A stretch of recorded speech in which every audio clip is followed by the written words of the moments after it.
Kepala Lembaga Permasyarakatan Perempuan Kelas 2A Palembang, Ike Rahmawati memberikan reward kepada warga binaan yang bisa hatam Al-Quran 2-3 juz dalam satu hari.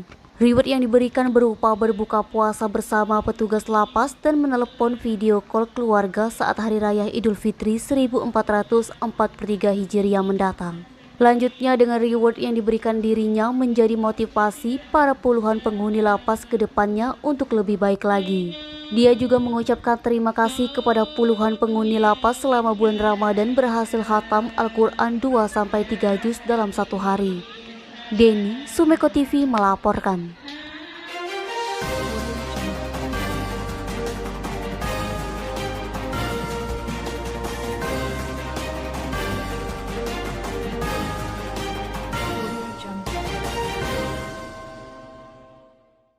Selain berfungsi untuk mempercantik taman serta bangku yang berada di kolong jembatan flyover Simpang Jakabaring juga dimanfaatkan warga masyarakat, khususnya beberapa petugas kebersihan untuk beristirahat usai beraktivitas.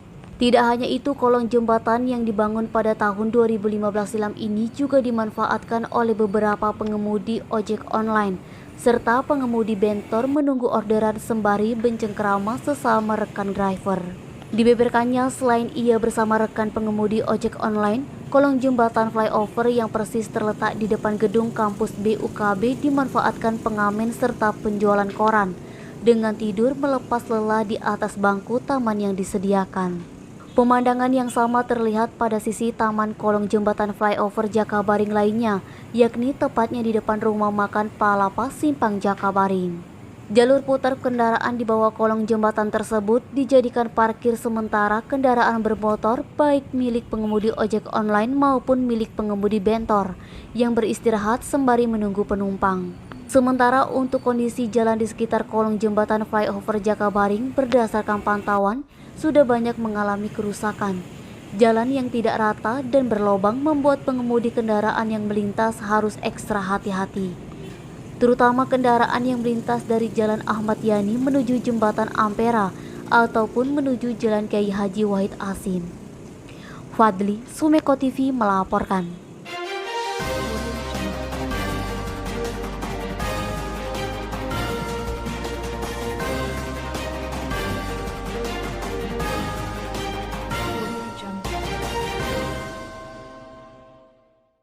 Bulan Ramadan tahun ini ribuan jemaah antusias menjalankan sholat Jumat berjamaah di Masjid Sultan Mahmud Badruddin I Jokowikromo atau Masjid Agung Palembang Jumat 15 April.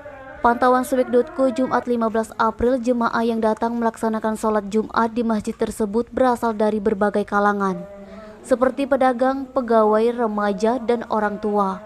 Mereka berbondong-bondong menuju masjid yang terletak di jantung kota Palembang itu sejak pukul 11.00 waktu Indonesia Barat. Terlihat pada halaman dalam masjid dipenuhi kendaraan roda 2 dan 4 yang parkir. Tak seperti biasanya, bahkan kendaraan membludak hingga ke trotoar dan ke jalan sekitar Masjid Agung.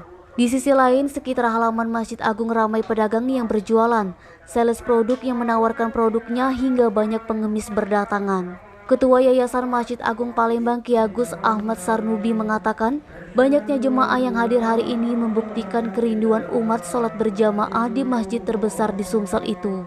Dia memperkirakan ada 1000-an jemaah yang ikut dalam sholat Jumat perdana semasa pandemi. Sementara itu, salah seorang jemaah asal Pelaju, Handip, menuturkan dia sengaja ingin menunaikan ibadah sholat Jumat di Masjid Agung yang cukup jauh dari rumahnya, dikarenakan momen Ramadan membuatnya antusias untuk sholat di masjid yang menjadi kebanggaan masyarakat Sumsel itu. Naba, Sumeko TV melaporkan.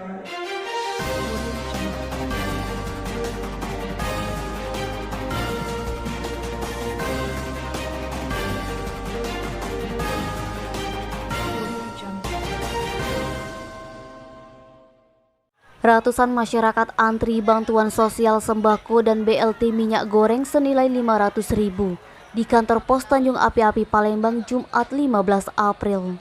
Dari pukul 7.00 waktu Indonesia Barat, kantor pos Tanjung Api-Api Palembang sudah dipenuhi oleh masyarakat yang mengantri di bawah tenda seluas kurang lebih 20 meter. Namun karena terlalu banyak yang mengantri sehingga membuat antrian sampai keluar tenda, bahkan hampir memadati pintu masuk pos. Dikatakannya dia mendapatkan informasi pembagian BLT ini dari RT setempat yang memberikan undangan langsung ke rumah masing-masing warga. Sementara itu, Riri Permatasari, koordinator pembagian BSS dan BLT minyak goreng mengungkapkan, membludaknya masyarakat ini disebabkan karena semua undangan yang diberikan ke kecamatan masing-masing ternyata datangnya secara bersamaan. Lanjutnya, pembagian BSS dan BLT minyak goreng hari ini ada 3 kecamatan, di antaranya Kecamatan Sukarami, Kecamatan Alang-Alang Lebar, Kecamatan Talang Kelapa, dan jumlah 2.000 masyarakat yang mendapatkan bantuan. Riri menerangkan bahwa hari ini sudah hari keempat. Sebelumnya pembagian ini sudah dimulai dari hari Selasa 12 April. Dari data Selasa sampai Kamis sudah mencapai 3.513 warga yang menerima bantuan. Masing-masing warga mendapatkan Rp500.000. Edi Handoko, Sumeko TV melaporkan.